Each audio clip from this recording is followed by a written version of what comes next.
Welcome back to Ageless Athlete. I'm your host, Krish Khandelwal, and I am so stoked for today's episode. Why? Well, because we are breaking the mold.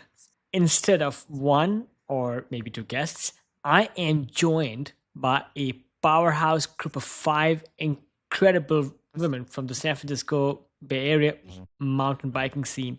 These women are transforming the face of mountain biking in California.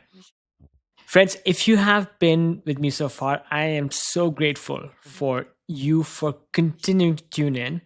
If you have listened to this show for 3 episodes or more, I would so love it if you would leave a review on Apple Podcasts or wherever else you find your podcasts. If you have just joined us, would love for you to keep coming back to the show. This is not your average interview. These women, they gathered up in Santa Cruz and they fueled up on Jenna's infamous frittatas to make time to speak with me today. They are so excited to share their passion for mountain biking and the incredible community they have built together. Get ready to meet first Jessica, a former tech leader who traded in Silicon Valley for the redwood forests to empower women through mountain biking.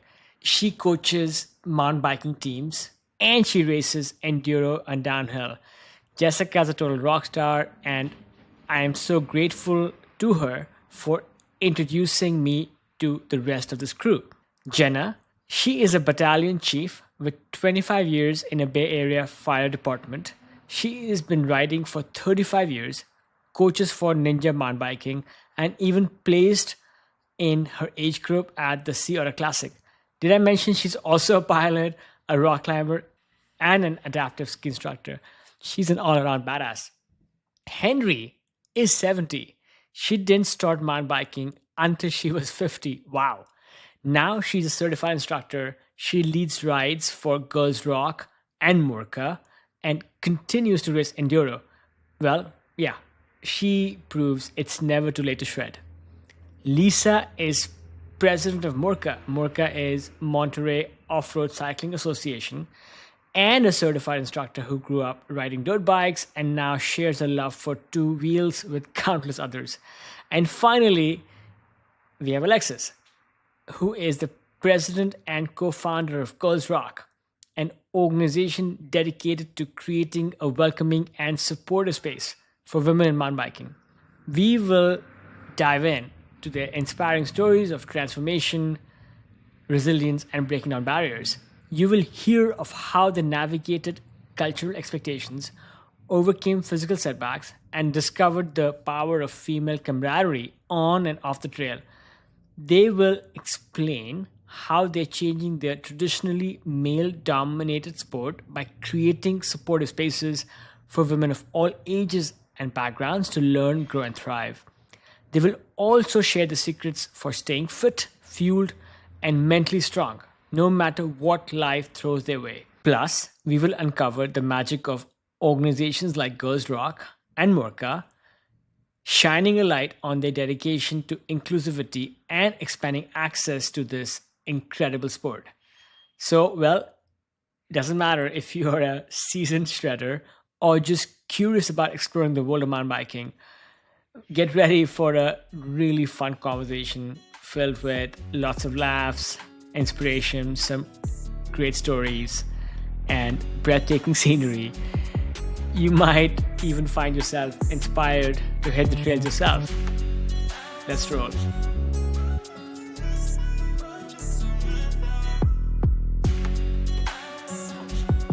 Hi, we are recording with the Ageless Athlete podcast this morning. Normally, I speak to one or two people. Today, I am blessed and fortunate to have not one, not two, but five incredible mountain biking athletes on the show. Just to start off with, if you guys can please tell me your names, tell me where you're from, and also share what you had for breakfast this morning. All right. We can start with Henry. Yeah. I'm laughing. My name's Henrietta Stern. I'm from Pacific Grove, California. I had a little pre-breakfast of oatmeal and a smoothie, but the main event was a delicious frittata made by Jenna. My name's Jessica. I'm from San Jose, California. And I did have a pre-breakfast as well. I had a little bit of granola with slices of banana in it with milk. And Jenna's awesome frittata. So Alexis Morgan. I'm from Santa Cruz, and I had virtually the same breakfast as Jessica, blueberries as well, and frittata for my brunch. Yes. I'm Lisa from Salinas, California, and I had my own version of nut and seed and coconut cereal this morning, and then the frittata, the infamous frittata. Good morning. I'm Jenna. I live in Aptos, California. And kind of going with the flow. I had to have a little something before I hit the trail this morning, and then frittata with the group. She's the infamous maker of the frittata. All right. I'm so glad you guys could be together. I am really missing out on me not being there in person myself. And thanks also for sharing this little sneak peek into, let's say, your nutrition strategies. There's a pre-breakfast involved, and then there's this proper breakfast. Hopefully, this recording will be more fun and not a grueling race where you will need to refuel again during the conversation. Let's start with you, Jessica. Jessica, thank you again for bringing this great group together. Before you became a mountain biking athlete full time and all the other things you do, you left this place we met at, where we worked together in the tech industry in Silicon Valley, and now you've made it a mission to empower women through mountain biking full time. Can you share a bit more about what you do and what made you take up this transition? Sure. Yeah. So Kush, I had the pleasure of working with you. And at Airbnb, I worked in the corporate world for 20 plus years, left it at the end of last year to do this mission of mine full time, which is empowering women through mountain biking. All of us here, we mountain bike, and it's something we're extremely passionate about. It is something that can be challenging, mountain biking. And this sport is very intimidating for females. So I'm a mountain bike coach, and I've taught both men and women. And women are more thoughtful when they mountain bike, when they approach things, and they can be more fearful of getting hurt and tackling something that might look scary. My mission is to empower women through mountain biking. A lot of times I talk to women that have never mountain biked before, and they look at me and their first sentence is always, well, I don't want to break my bones. And I can tell you that, we love what we do, and we're not here to break our bones. Our entire mission really is to inspire confidence in girls and women through mountain biking and to build a community around this. So I won't lie, this is a pretty tough sport. But what I love about this sport is that it teaches people grit, perseverance, and courage. I can tell you I'm inspired every day when I take girls and women on the trail. They see a feature they're nervous about, and then they try it, and then they overcome this fear and they successfully tackle it. So. Thanks for clarifying this right away, that you did not undertake the sport to break bones, but you did it to go out in the outdoors and test your mettle and all of that. Any other common misconceptions you want to clear right away about the sport of mountain biking? Misconceptions. I guess when you say misconceptions, it's a really fun sport. Mountain biking can be, a variety of different terrains. For example, sometimes a trail can be really mild or flat. When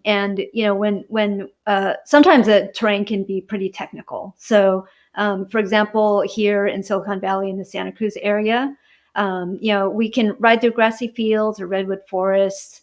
We're climbing hills. Sometimes we're descending over technical roots and rocks. The terrain can sometimes be, steep. It can be gnarly. Sometimes it can get really, really narrow, and what we call single track. And what we're doing is a lot of times we're descending over these obstacles and features with speed. So I'd say, it kind of describes our sport a little bit. It can be mild or it can be pretty technical. Sometimes it can be scary to people. And what's super great about this sport is we're out there together, enjoying the outdoors, enjoying these hills, enjoying the forest, and just watching each other tackle these challenging obstacles on the trail and being successful at it. Absolutely, yes. You're out there riding these beautiful trails. We're lucky to have so many of them in the San Francisco Bay Area. What is your favorite trail here? My favorite trail, it's actually closed right now, but on the weekdays. But my favorite trail is probably what we call Sokol Demonstration Forest. Out there, there's a variety of trails. There's one trail that's pretty world famous. It's called the Flow Trail. A lot of it is human-made, and it's very flowy. It's a downhill trail. You have to climb pretty hard to get up there, and then it kind of flows through the forest among the trees, and it's a single track, and it's just an absolutely beautiful trail. My favorite trail out there is probably Braille, which is next to the Flow Trail. It's technical, it's steep, it's got roots, and I just love clearing that trail because it's natural, it's out there, it's beautiful, it's hard, and it's also just a ton of fun. I've been hearing about the Flow Trail for many years. One of these days, I hope to make it down there, and maybe I'll be lucky to have one of you join me on that ride. Absolutely. I'm a minority male. I'm an Asian male, and I often do these sports where traditionally they have been dominated by, let's say, white men. It's changing for the better. Seeing women out there, whether I'm climbing or surfing or whatnot, again, that is changing, but still the representation is not quite there. You are an Asian female, which I think is even more rare to find. Asian women, minority women out there doing these sports. How do you navigate some of the cultural norms and expectations with some of your upbringing, with what is expected from you, perhaps, what your family expects from you, what your community expects from you, and how do you kind of manage those expectations people have? And what has been your experience? Yeah, I have to say, I've never considered myself a sporty person. When I was growing up, I actually never did sports in high school or college. And I only started mountain biking later in life. I grew up in LA, in Los Angeles, and in a very traditional Chinese family. My traditional mom taught me not to get too much sun, don't get hurt, don't climb trees, sit with your legs closed, walk like a so when my husband introduced me into mountain biking, I just felt so empowered. And it really made me feel tough. So every time I rode over roots and rocks that I was scared of, I felt really good. So I wanted to share that inspiration with other women. So now I'm a mountain bike coach for kids and adults, and I'm on the board of several mountain biking organizations. And my mission is to inspire more girls and women into this sport. I started racing in my 40s and started teaching mountain biking in my late 40s, and started racing in my early 40s and started teaching in my late 40s. And I'm turning 50 this year. And there aren't a lot of older women racing in downhill or enduro, which is what I've been doing this year. And I think it's really important to continue to see female faces out there on the race course, whether they're Asian or not. Just seeing women in the sport is great. And I have to say, so a great mountain biker once told me a quote that mountain biking is a great equalizer. And I absolutely love that quote because it doesn't matter what you look like or what you do out there or your level of fitness. We all get together and we have so much fun on the trails and we make these lasting friendships. And we just meet extraordinary women and we support each other. So I just absolutely love that sport because of that reason. Great answer. Finally, Jessica, you left a perfectly good career, one that we shared a little tenure with, Yeah. to take up this cause full time. What was maybe one key reason why you did that? I have to say, my mom probably wouldn't have approved of me doing that. My traditional mom. But, I've been thinking about this for a while. And yes, you're right. I mean, yeah, I was, being paid pretty well and managed a large team. And I've been thinking about this for a long time. And, I'm hitting my 50, hitting 50 this year. And, I thought I should try it. Why not just do it? I mean, this is something I really believe in. While I was working in the corporate world at Airbnb, I had started teaching already. And I've been, with Girls Rock for about 9 years or so. And so I kind of knew what I was walking into, but it was also just, saying goodbye to something pretty big in my life that took up, I don't know, a huge part of my life, walking away from the corporate world and, doing mountain biking full time. But yeah, I mean, since I've left the corporate world and taken this up, I'd say I have no regrets at all. I absolutely love what I'm doing, and I'm just inspired every day by what I do. You are evidently touching and influencing people in a very fundamental way. And this is a great segue to hear a little bit about Girls Rock, this organization that you just mentioned. So maybe turning this over to Alexis, can you tell us first, who are you and why did you found Girls Rock, and what does Girls Rock do today? So, my name is Alexis Morgan, and I live in Santa Cruz. I was not technically the founder of Girls Rock. My friend Jessica Klodnicki founded it when she was running Bell Helmets. And the idea was that she wanted to get women together to ride bikes. And she was just starting out in her own mountain biking journey and had discovered it and wanted to get more women out there because she thought it would be a way for her to learn how to mountain bike. She was right, and she continues to mountain bike today, but she had to move away for work. And so when she moved away, she handed off the keys to the organization to myself and to a woman named Julianne Klein. And together with a bunch of women who were involved in the group already, we decided really the way to keep this going when people, inevitably move on and have other things to do is to create a nonprofit so that it would have another life beyond us. And that's what we did in 2017. And so the whole purpose of Girls Rock is to provide rides and resources to women and female identifying people. And our core offering is a monthly social no drop ride that's free. It's hosted by various businesses in Santa Cruz. And what we do is we meet at the host, and it's usually a restaurant, a brewery, or a wine tasting room. And we meet there in the morning. We break out into smaller groups by ride level, and then we go out to the trails and we have a great time. And when we come back to our cars, we usually stick around for a bit and socialize.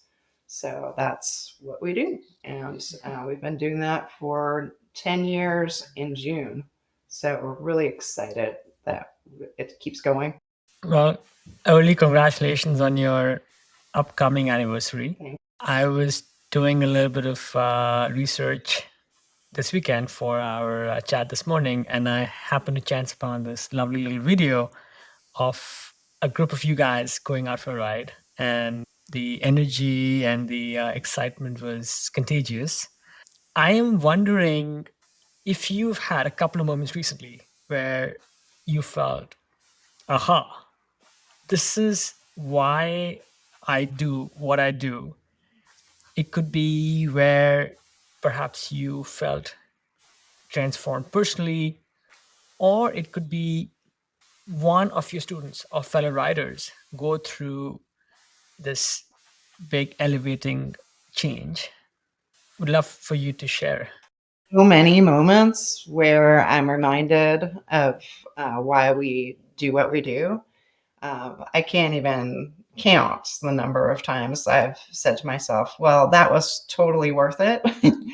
And usually the scenario involves me guiding a group of women, and there's somebody who's very quiet and they're in the back, and they said they were not sure that this was right for them. And then by the end of the ride, they're smiling and they're giving people high fives, and they're totally engaged and participating with the rest of the group. So I like to see people brought along and realize that, yes, this is for them.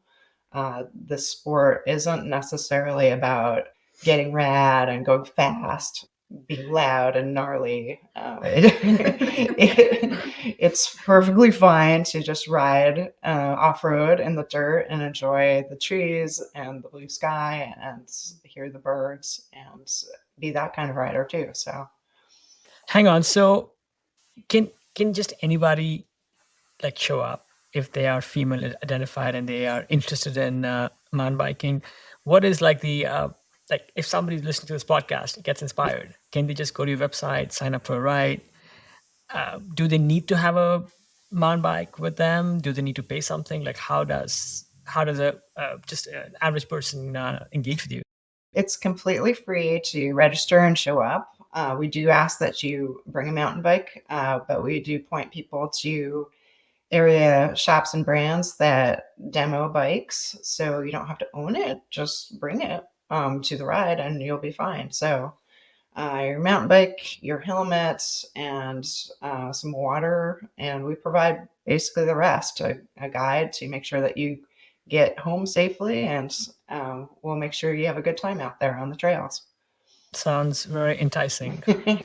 I'm sure like when I started mountain biking, this was such a big question mark. Like how do I get started? Right. You know, I was just asking questions around, and I finally ponied up the money. And this was during COVID. I got myself a mountain bike, and took some steps. And it was always a little scary, going out and learning things on my own. So the fact that you provide this platform and this community where people can just come in and learn from others, I think it's a gift. So it's a gift to the community. Another organization that is very cool in our midst, it's called Morka. We have the founder of Morka here. Lisa, are you the founder of Morka? What's your engagement with Morka? What is Morka? And who are you? Yeah. So Morka is the Monterey Off-Road Cycling Association. I'm not the founder. I'm the current president in my third year.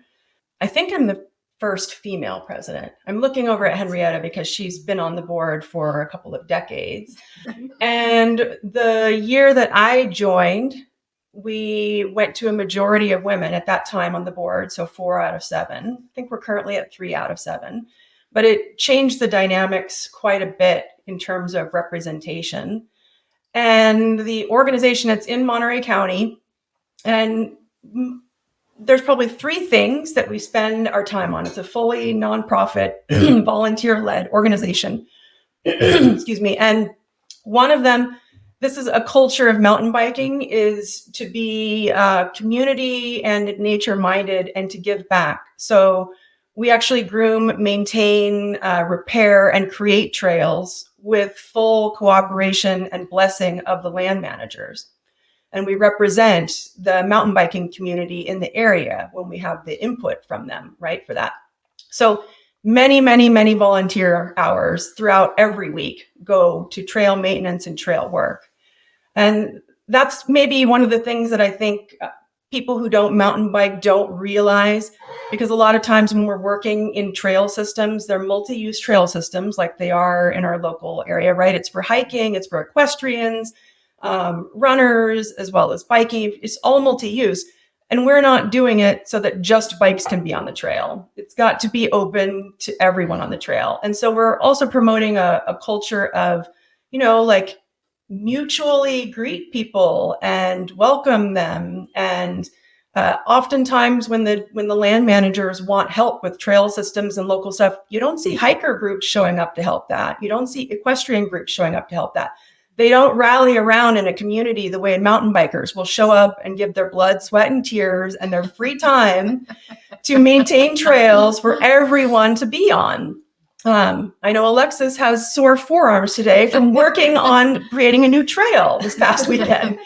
So that's one of the main things we do in the Monterey County. We also lead free rides monthly, and we break it out by beginner, intermediate, and advanced groups. And it's the same concept as Girls Rock, except that it's co-ed, but we have the leader and we have the sweep, and we make sure to cater toward keeping the group together. Everybody's got to have fun. Everybody's got to feel safe. They've got to come back in one piece. In fact, not just come back in one piece, but come back looking forward to signing up for the next one. That's the ultimate goal.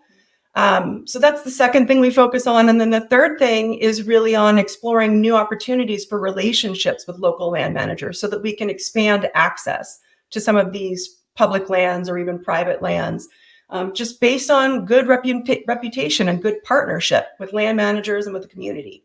So many good gems you share that I want to pick on a little bit. One of the points I can't agree more is I feel that the adventure sports communities, the niche ones, we have to work double as hard to claim our space. And not just claim our space, but maybe extend that handshake even further out to demonstrate that the work we're doing to protect access and maintain these systems, they improve things for everybody, not just for these obscure, thrill seekers, as sometimes these sports are labeled as. One is, of course, thank you for all those things you do. One thing I notice is, for example, I live in San Francisco, and I like to ride around here a little bit. I find that Marin County, just north of us, which is ostensibly the birthplace of mountain biking, has so many single tracks that are closed, right? We find that you can hike there, you can even ride your horses there, but you can't ride mountain bikes. So I'm wondering why did that happen, and what are organizations such as yours doing to maybe reclaim trails that are either closed off or not available to mountain bikers and bring them back into play? I'll open it up to others, but at a high level, there are at least two main kind of challenges when it comes to mountain bike access. One of those is the speed differential, meaning when a mountain biker comes down a trail and suddenly comes upon a hiker, that speed difference can be quite startling, right? And so if you don't have a really good etiquette that we advocate, like having a bell that people can hear you coming, and that bell doesn't mean you hear me, so get out of the way. That bell just means I don't want to scare you. And when I do come up to you, I'm going to pass you slowly. I'm going to say hi. I'm going to be nice, right? So some of that comes down to culture. Horses are, prey animals. They're flight-based. And so everything scares them. And that also comes down to etiquette of when you approach a horse on a bike.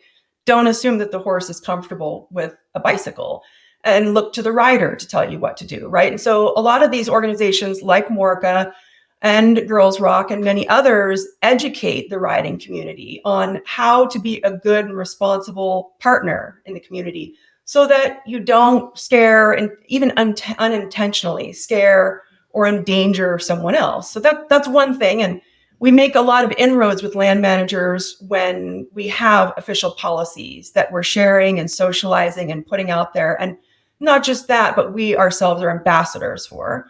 The other thing is that mountain biking really hike, I would argue horses as well, can contribute to a lot of erosion depending on how the trail system was built, okay? And so it can be quite challenging especially if you're not a mountain biker and you don't really understand what does and doesn't cause erosion on a trail from a bicycle any more than, say, a hiker or an equestrian.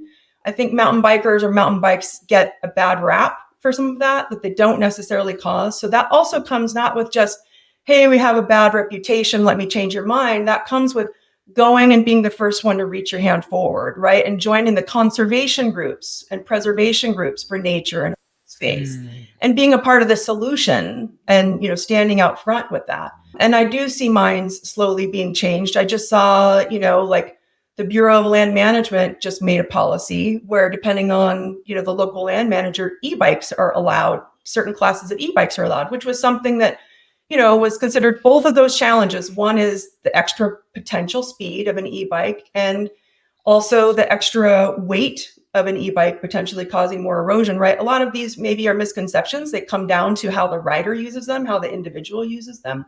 So it comes down to education and relationship building in a lot of cases, but I'm sure not in all cases. And Alexis and Henrietta have like probably more history on it than I do. Yeah, these trails, to Lisa's point, are very multi-use. And so a lot of times, there are different user groups that have different misconceptions, right, among different groups. And so Silicon Valley Mountain Bikers is actually going to be doing an event in June where mountain bikers are going to work with equestrians. We're going to have horses out there, and we're going to be handing out bike bells. And so the idea is that mountain bikers can work with equestrians. We can provide bike bells to mountain bikers so that they can, have a, nice ring when they're coming down the hill, and equestrians can be aware, right, that a mountain biker is coming. And just some etiquette and some tips to mountain bikers that, a human's voice is actually very calming to a horse. So, to educate mountain bikers, to let them know when you're coming down the trail and you see a horse, if you just speak, instead of the horse seeing you as a machine with a helmet on a machine, if they hear your voice, that calms them. And, this kind of working together, mountain bikers along with equestrians will, I think, will do a lot for the community. Sure. I think what you're doing is so important because the education goes both ways. It's not just educating other user groups, lane managers, it's also educating us ourselves on how we need to exercise proper etiquette.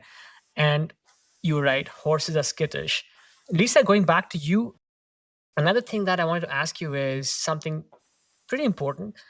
You talked about how once you joined the board, and maybe at that time or over time recently, the gender dynamic shifted, right? So now maybe the representation of female identifying riders improved for your org. How has that shifted the work that you do? And how has that shifted the relationships you have with, again, these organizations, land managers, etc., that allow us to keep playing? Yeah, I might let Henrietta add some things on, but it certainly has made a difference in terms of, at least on the board, personality-wise, the way women collaborate can be different from the way men collaborate. And so I do feel like I observed more kind of creative collaboration. And in working with land managers and other organizations now, I find that we're working more directly with some of the women in those organizations, like some of the major rangers in the Fort Ord National Monument, our relationships with Girls Rock, for instance, things that I don't think were nearly as prominent. They were more of a one board member had a relationship, but now it's more of the organization has these bigger relationships. And then in terms of attracting riding community, I noticed that it went from probably mostly women only in the beginner group to now I usually have at least half my group in intermediate is women. I usually see women joining the advanced group. That's quite common. So I think the representation matters and helps as well as far as growing the community. And yeah, I would like to see personally more diversity in terms of ethnicity, more underserved communities coming forward and joining and being part and having a voice at the table.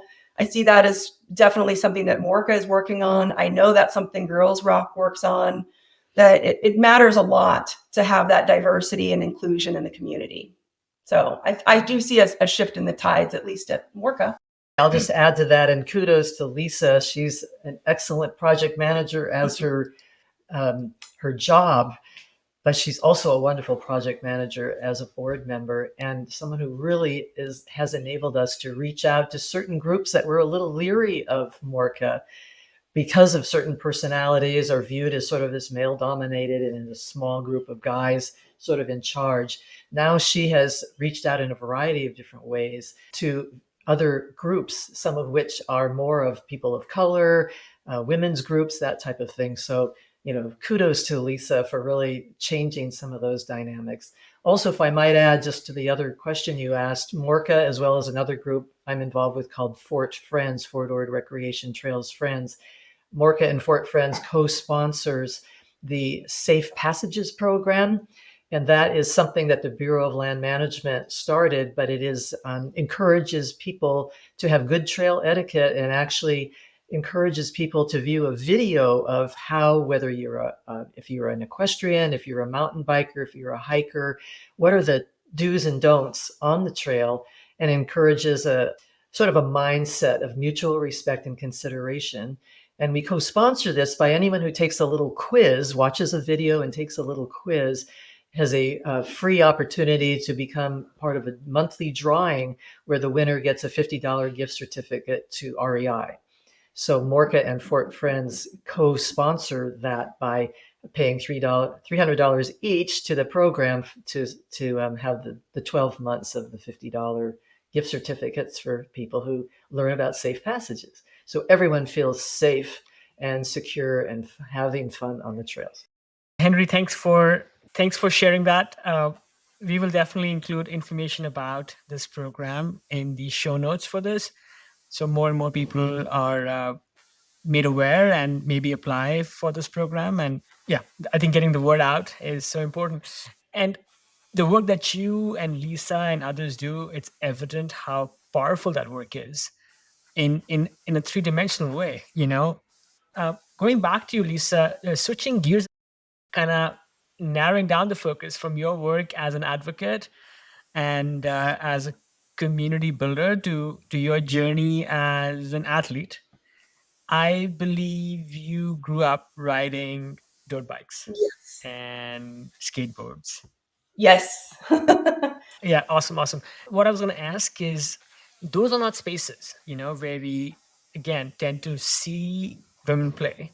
And more so, again, maybe going back a couple of decades, was it a big deal for you to discover this world of women mountain bikers?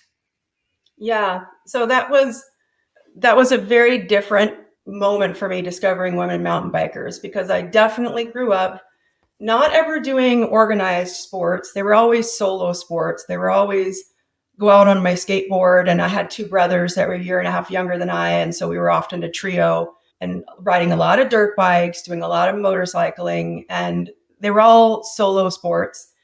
And they were generally in male dominated spaces. Pretty much every sport I've done has been male dominated. And I'm used to it. I grew up with brothers. I grew up with lots of, that was what my family was. That's what our friends were. And the first girls rock ride that I did, it's very unlike me to sign up for some large event with a lot of people in one shot. I'm an introvert. I'm not shy at all, but I am an introvert. So I'm not going to go for large crowds. It's not going to be my go-to.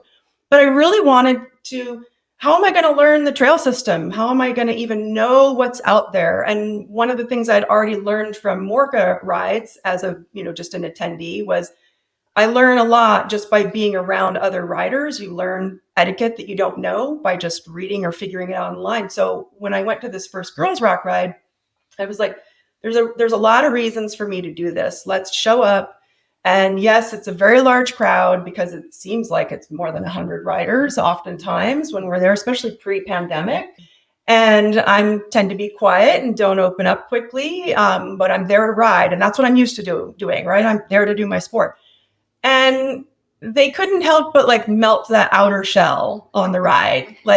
Much as I tried to be I'm here to ride, right? It was like, hey, what kind of bike is that? Or I like your helmet, or so. And I was just kind of okay, you're all so nice. And half halfway through the ride, I'm finding myself chit-chatting with them and friendly and going home with a couple of numbers of people, which like the numbers on my phone were like maybe 10 and their family members, you know? And so I really, at the end of that ride on the drive home, was like, wow, I have not been in a space like this before, ever. And it made a huge impact on me. So much though that by the time you guys came around and did your January ride in Fort Ord, I signed up to be a guide because I was like, I know the trail system, I can help that way.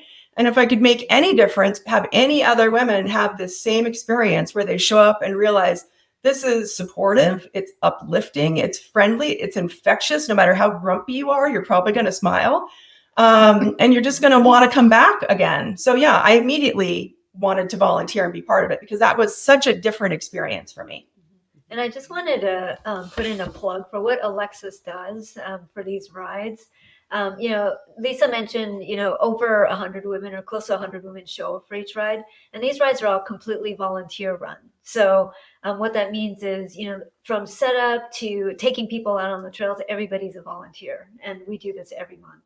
Lisa, thank you for sharing that. I was getting goosebumps hearing your story. And the part about being a volunteer, I think it cannot be overstated. I think sometimes when we do something without the expectation of reciprocal return, it touches us deeply, and we give in a way that I think infects the person who's receiving it, and I think they in turn try to do their best with the gift that they're getting. Alexis, let me ask you this. So, in addition to what Lisa just shared, how important is the support of women in creating a positive and encouraging environment for other women for learning and growing in this sometimes scary, sometimes obscure world of mountain biking? My personal experience, I've noticed that women tend to be more comfortable and more forthcoming, more extroverted, more vocal when they're in a single gender atmosphere.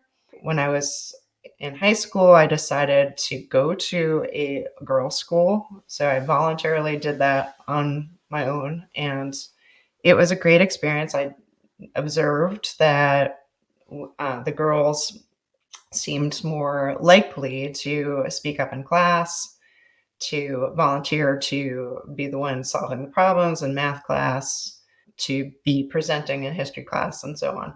And so when, as I've gotten older, I've sought out all women spaces when possible. And so I was really happy to be part of Girls Rock when my friend started these all women rides. I thought, how refreshing. I'm going to get to meet women who are riding at my level, and I won't have to be chasing these boys around the trails. And that's exactly what happened. So I think you're just more likely to find people who are riding at your level, and therefore you're more likely to have more fun. And I think that women tend to be supportive of one another when they're trying to tackle features, and they give each other the time and space to do that. They like to communicate with one another and ask questions. So it's really just provides more opportunity for learning and makes people have a very positive experience. Such an excellent point where if you level the playing field, then somebody who might be a minority in the same space can certainly find their vocal cords and grow in confidence and grow in courage. Any cool story that you can think of where you found this new mountain biker come to your organization and transform from, let's say, a little mouse into a tiger? I have a couple of favorite examples. Fife, who's not here, but who's part of the class of instructors that these ladies all became certified together. She started with our group when she was a graduate student, and she hadn't mountain biked, but she was a climber. So outdoorsy, but new to mountain biking. And I remember her showing up and, barely owning a bike. And I think maybe she was borrowing a bike. And now look at her, just, a few short years later, she's able to instruct people on fundamentals. Emma from Santa Cruz Mountain Trail Stewardship is another example like that. Same thing. She showed up, hadn't been mountain biking before. Now she is involved at the highest level of that organization, working full time to expand trail access in our area. So I'm really happy to have to see these women grow into those positions. And I think that our group was pretty instrumental in that. This is a theme that I hope we have time to explore a bit further on some of these character and maybe even career building aspects of mountain biking. Talking of career, we have somebody here, I believe, who besides being an extraordinary mountain biker, is also a firefighter. Hi, Kush. Jenna. Hi, Jenna. Yes.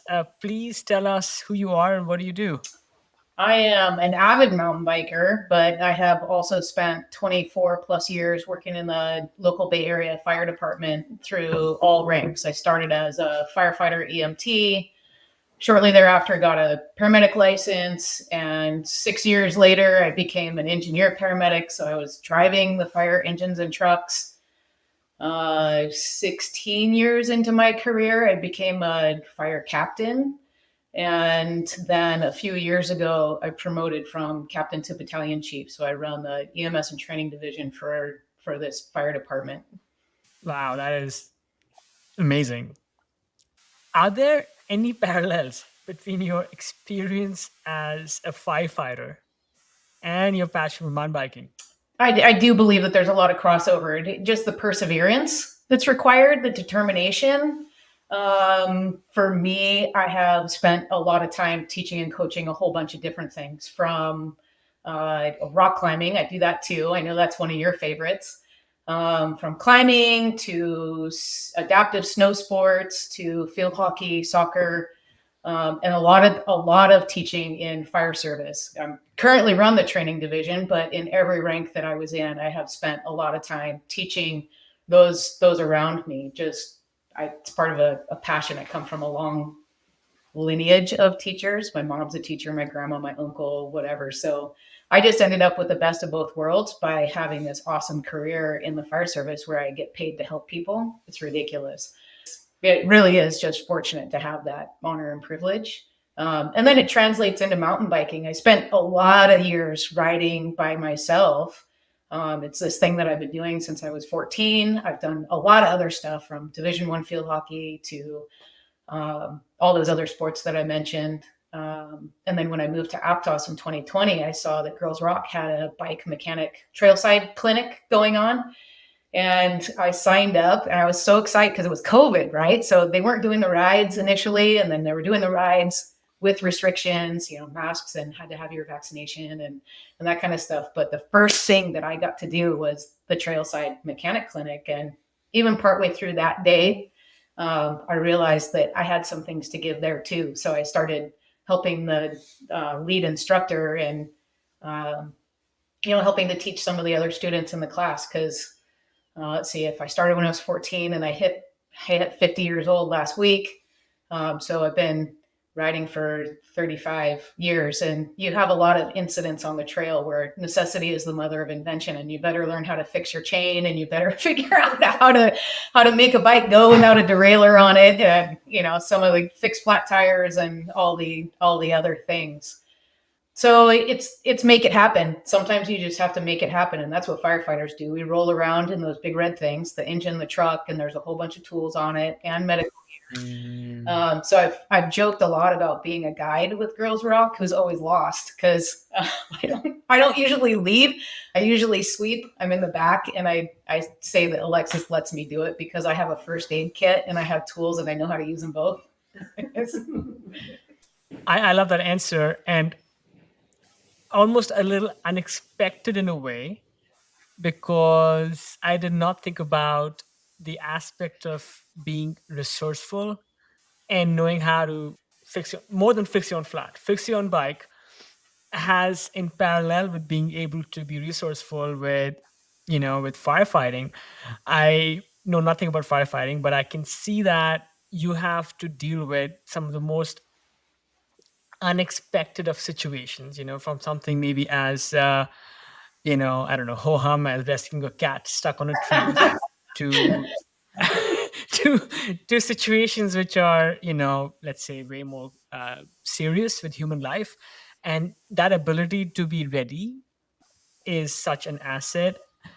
And, you know, again, talking of just tactics, being able to know how to fix one's bicycle is so important. I mean, I can, fix my flat and I can, lube my chain.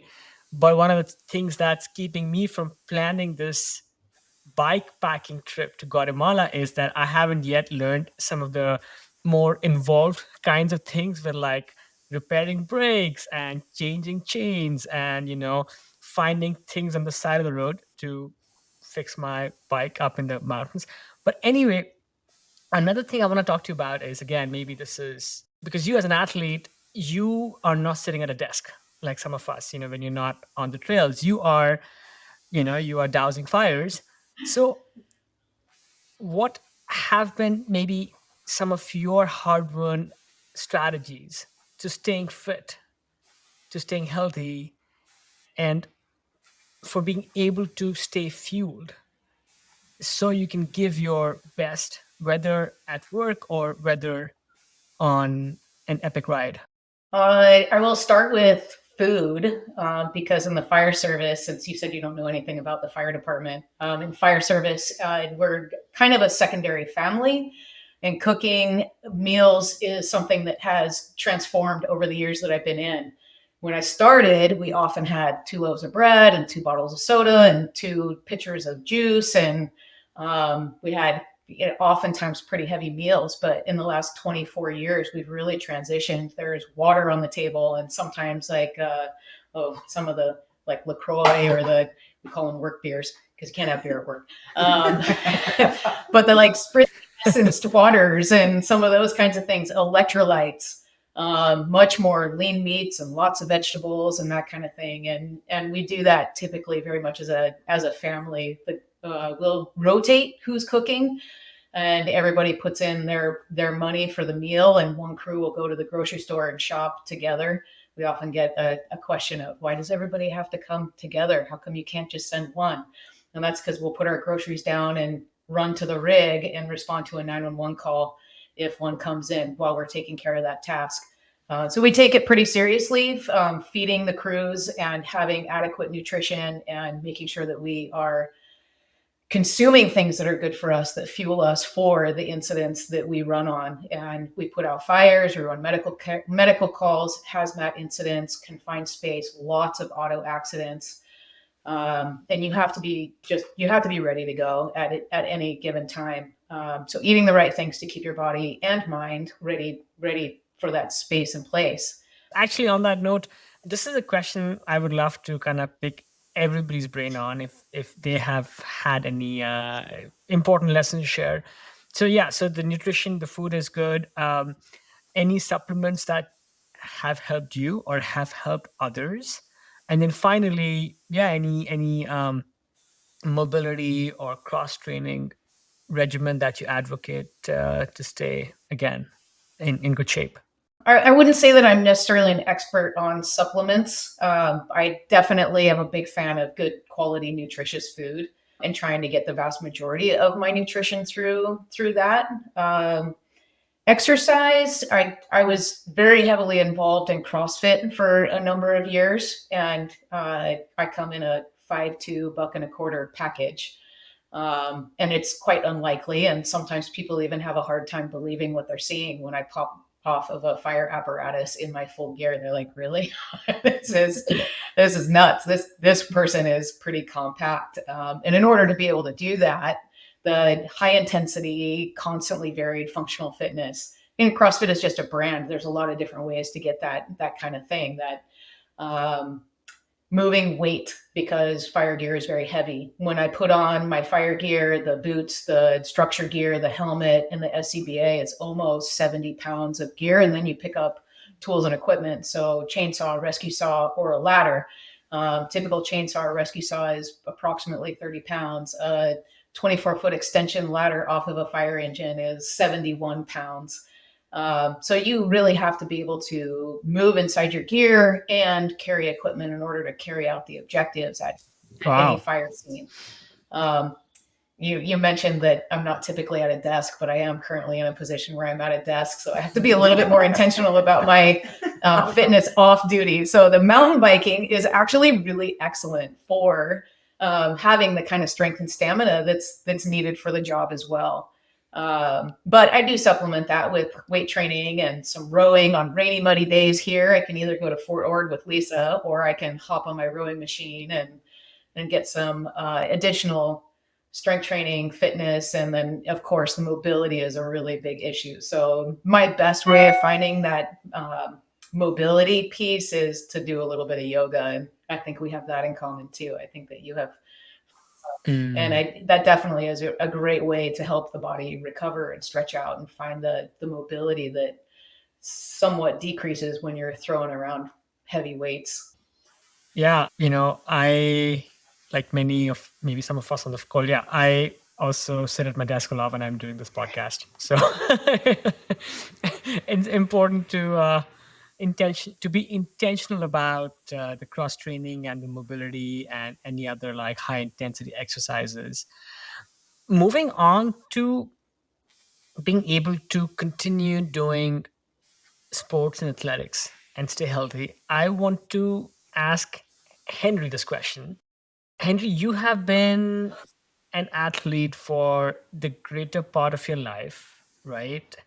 I think you have been surfing and you've been snowboarding, and I'm guessing that you've had your fair share of injuries and setbacks. What's been the most significant setback that you have had to fight back from? I'm an emotional person, so just let me cry for a second.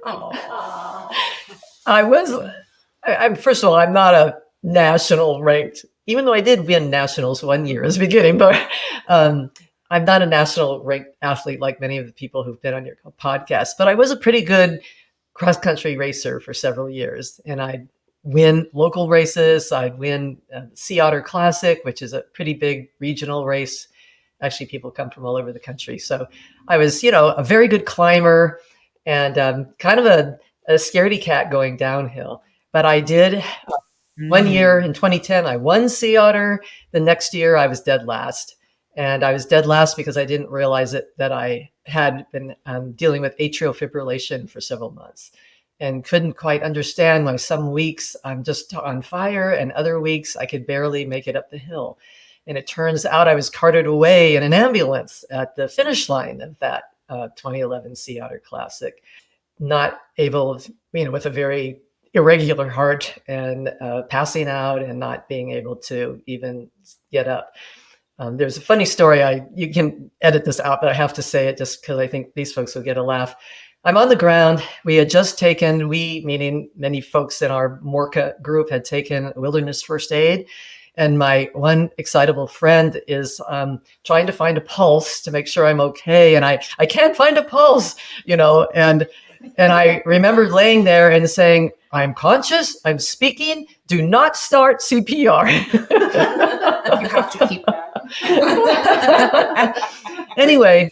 That's crazy. Yeah. So they carted away, in an ambulance, ended up in the hospital. And that started a whole saga of, medications, feeling very depressed, very suicidal, and that my whole identity and world and social life and everything that was wrapped around riding mountain bikes and stuff at that time was gone.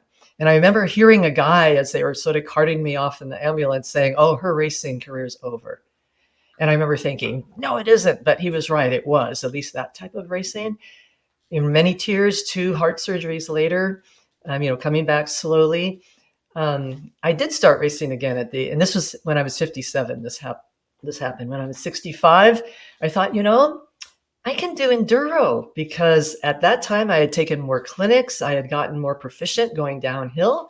And the enduro racing is, roughly 15 miles, maybe lots of different hills and dales, but you're not racing the entire time. You're only racing the 4 mostly downhill timed segments. And you can take your time going from point A to B to C to D.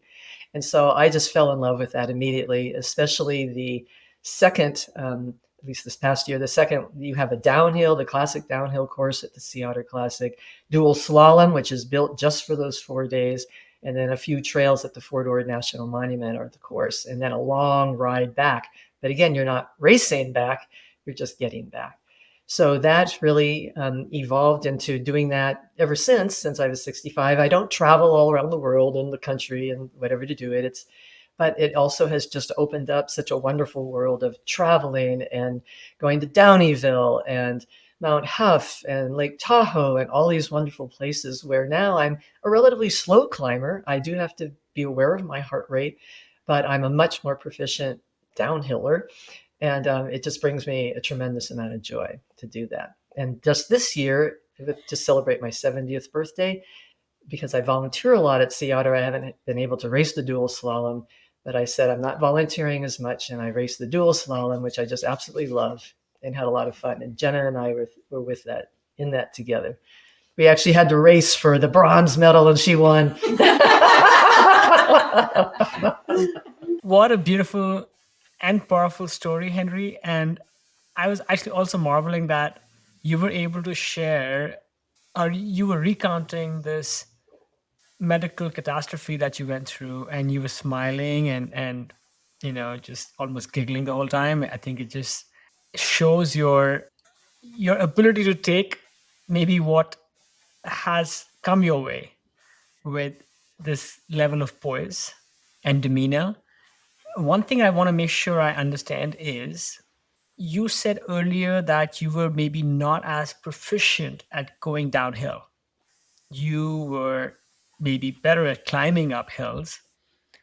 Then this episode happened and it changed, let's say, your physicality. And you then started taking part in races and events where you had to specialize in going downhill. Is that correct? Because I'm trying to understand, did you have to reorient your mountain biking style so you could cope with this medical event?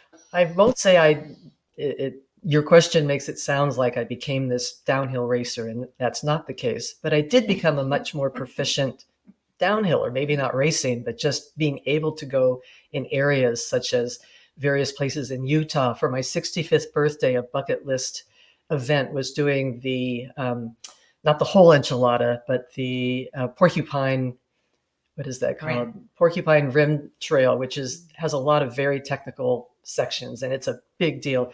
I wasn't able to do the whole enchilada because the snow level was 8,000 feet at that time, and the whole enchilada goes to 11,000, so the shuttle only allowed us to go up. But that was a really big deal. I remember hooting and hollering at the end of that, and that has some very technical sections of, coming through that final little tunnel. It's like, I'm 65 years old and I just did this, and just feeling very happy. But the way I was able to do that was taking clinics. And with my quote unquote racing career over, the cross country racing, I actually saw sort of a healer type lady, and she said, "What is the gift in this?" And my response is, "This is not a gift at all. I've lost, what I like to do. I've lost my social group. I've lost this. I've lost that. It was not a gift." But then I started thinking about, maybe now I can enjoy, instead of being in training mode and I have to do a certain ride and a certain level of effort, I can literally go out and smell the flowers. I can start feeding beginner groups. I can start giving back to the community. I feel I'm kind of a natural teacher. But to be a halfway decent teacher, I needed to get better skills so I know that I'm properly making suggestions and recommendations to people. That has evolved, and I wanted to do a kudos to Alexis and Girls Rock. They are the ones who really helped co-fund all of us taking the BICP certified mountain bike instructor course. They've also had ride guide seminars and first aid clinics, and really helping us become not just folks who are taking women out for rides, but folks who know what we're doing when we're taking women out for rides. And it's been especially wonderful to become a certified instructor, learning I had a few bad habits and really being able to pass on that knowledge. So I just wanted to add that on to some of your previous questions, that Girls Rock has invested in its guides and its volunteers by really enabling us to be, literally at some levels of pro level. So that's really neat.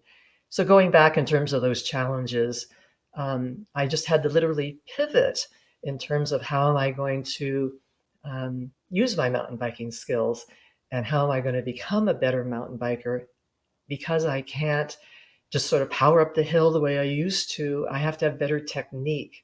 So I have to really up my technical skills. And I remember just recently, Lisa and I were on this one little trail segment. It had some really tricky little uphill routes and things, and I made it up it. I was just so thrilled. And I did that partly because of technique, not that I've become this, real strong person, but, the technique really makes a difference in helping to make up for the fact that I just don't have the raw muscle power to just power up something. So that's pretty cool too. That was great. I want to make it super clear to the listeners that this is Henri at 70. And on April 1st, we're out in Soquel Demonstration Forest riding the flow trail. And she's hucking off of jumps behind me on the trail like a teenager would. So she speaks as she doesn't have power and strength. But this woman actually climbs hills very well. And she has a mastery of technique in her downhilling that is astonishing for any age, not just a 70-year-old woman. She's a powerhouse. So I don't want that to be lost on any of the listeners or you. Yes. Thank you. Thank you for jumping in there, and Jenna, and making that point abundantly clear that yes, you are a power force, Henri. And sorry, just to go back to that point again, it sounds like you found almost some kind of liberation in your medical event, where you were freed up from, like, let's say the pressure of competition, to go back and thrive in the fundamentals of the sport again. Where now, so I just take a funny analogy. You in the surfing world, there is this thing called free surfing, where you kind of take a break from competition, and you go travel, you surf on your schedule. You're not worried about like turns and things you're doing.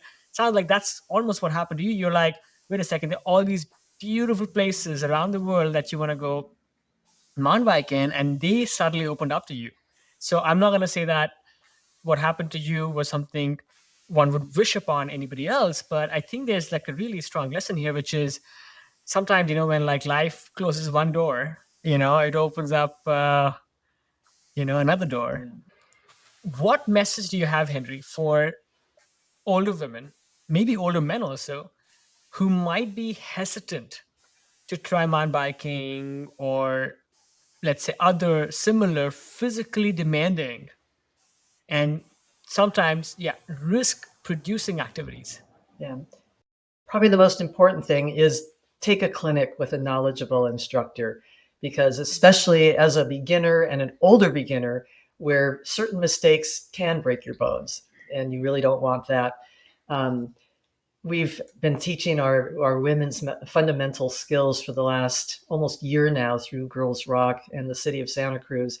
And we've seen what the thing I like to say is two things. One, you can teach an old dog new tricks, because I am constantly learning new refinements to technique just through working with Lisa the last few months we're co-teaching the part 2 of our series, just wonderful refinements and like, wow, I didn't realize that. And it just opened up a whole new world in terms of a technique called the rear wheel lift, for example. So that's really important, is find a private coach, find a clinic, and learn how to do it properly.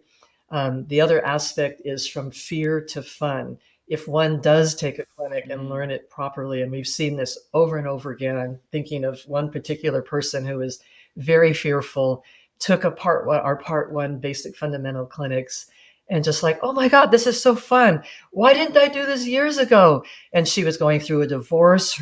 We tease that her bike is her new boyfriend, and she rides every day. And she's just, her whole life has been so enriched and enlivened. And this is someone in her 50s, by learning to mountain bike and learning to mountain bike properly, that she isn't holding onto the bike and it's taking her for a ride, that you're dancing with gravity, you're dancing with the laws of physics, I guess, your dance partner, and you learn to become the lead, not the one being taken for a ride. You are directing that bike, and you dance together and make beautiful music. And in terms of one of your questions is, for me, and your thing is called the ageless athlete, when I'm on my bike, like on the flow trail and what Jenna was describing, I'm not Henrietta, an age 70 woman. I'm just this spirit. I'm this out-of-body experience almost, where I did grow up surfing. So coming off these berms, it's like banking off a wave.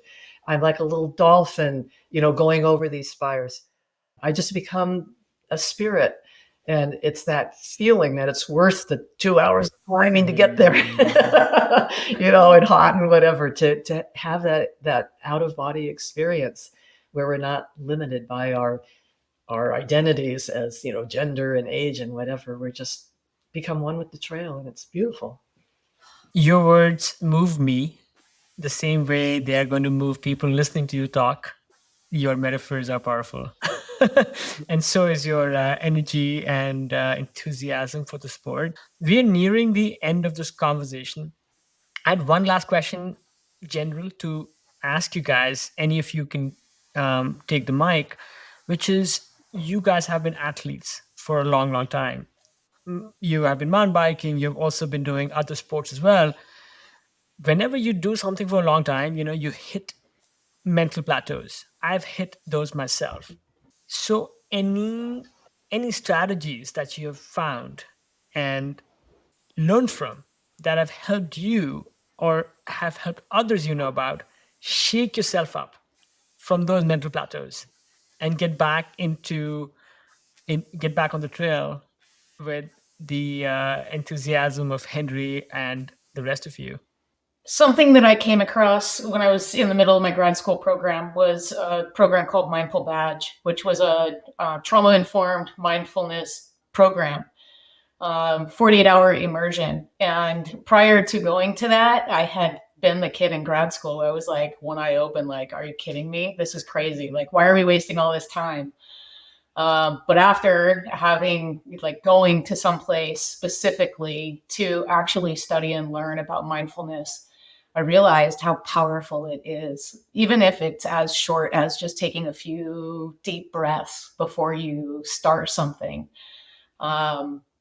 reining in that wandering mind. And it can be really powerful, whether it's calming yourself down before an emergency response, you're rolling out the door on an apparatus and you're going to a cardiac arrest or a big fire or something where you don't know what you're anticipating, or you're about to do a new feature on a trail, or you're about to get up in front of a group of people and teach them something. Taking a few deep breaths and really breathing into your power as an individual to impact others is a way that I have learned. So I'm grateful for that experience, because I've learned to translate it not only from my professional work, but into a lot of other things that I do on the side. Yeah, I'd say for me, becoming a mountain bike instructor has really helped me kind of overcome these mental plateaus. I think, as Jenna mentioned, sometimes on the trail there are technical features that seem scary. And when you teach somebody how to tackle these things, it's kind of teaching people, there's a parallel to life, right? Life, sometimes there are things in life that are scary. You look at this feature, in my mind, I break down, how am I going to show somebody a technique, right? You're breaking down how do you tackle, if you have a plan to how to tackle something scary, whether it be in life or mountain biking, and just breaking it down, looking at it, figuring out, having a plan how to tackle it, and the repetition, thinking about it, preparing yourself on how you're going to tackle it, and be able to successfully tackle it, being around people that are there to support you, watching somebody tackle it, that confidence is absolutely infectious. So I think sometimes I reach a plateau. I'm surrounded by these ladies. I watched Jenna clear it. And, I'm like, hey, Jenna did it. I can do that.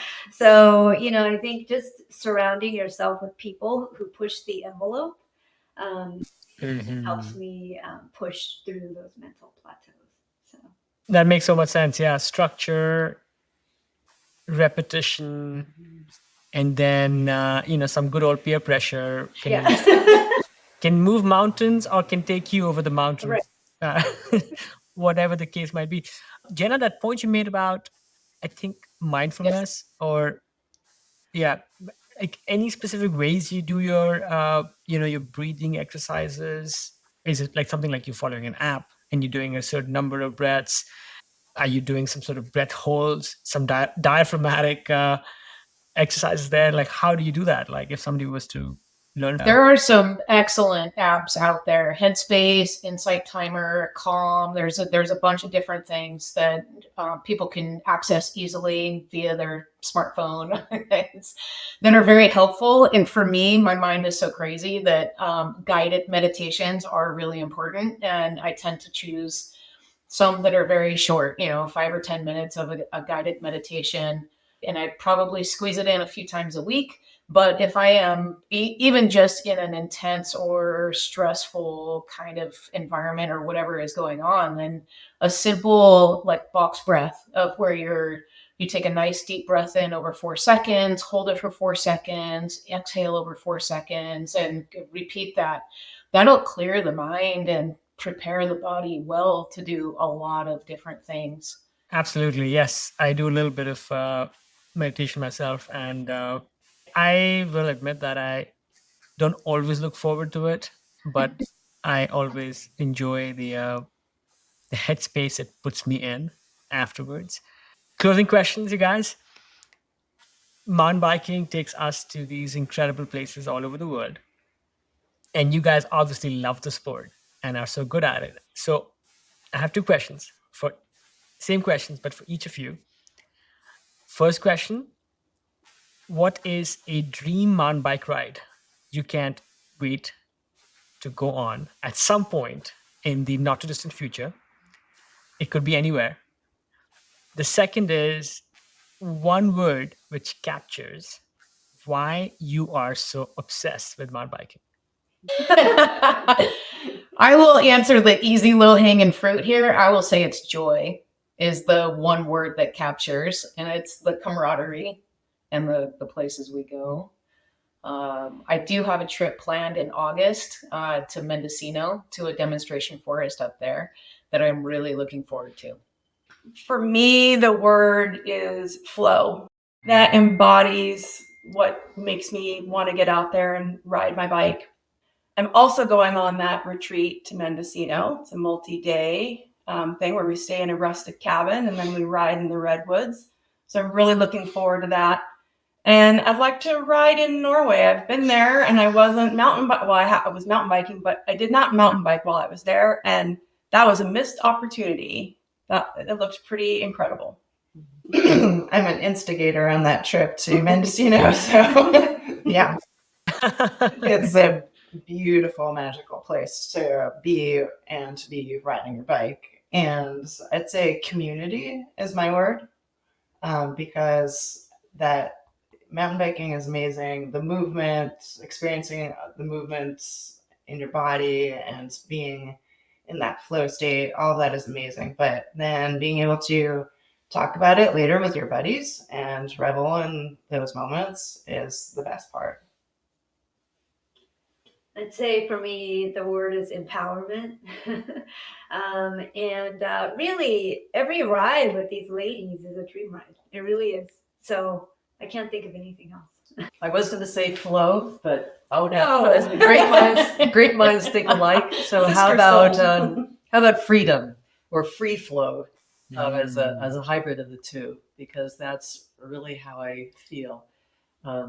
In terms of a dream, I too am going to the Mendocino retreat, but also I would really love to take a clinic in Sedona and work on some of those real technical, rolly, rocky features and that kind of environment.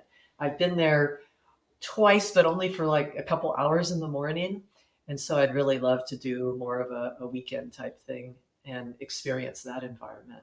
I mean, there's so much beauty. I want to go to Tahoe. I want Let's do it. those big granite rocks. I want Let's to, do it. it's just so much. We're so lucky. We in California, especially, are so lucky that within, an 18-hour drive in whatever direction, you've got Oregon, which I'm going to next month. And, we have Mendocino, we have the whole Southwest. We're so lucky. Yes, we only have one lifetime, though. That's maybe the only drawback. There's so many amazing places to explore. It's been a wondrous conversation. I feel I could have each of you in an individual podcast because you have so much enthusiasm, knowledge, and inspiration to share. Thank you so much, each of you, for coming on Ageless Athlete today. Thank you. Thank you. Thank you. It's been a Thank you. pleasure. And actually learned stuff about us that I didn't even know. I've had people tell me that they have learned things about themselves because, I don't know.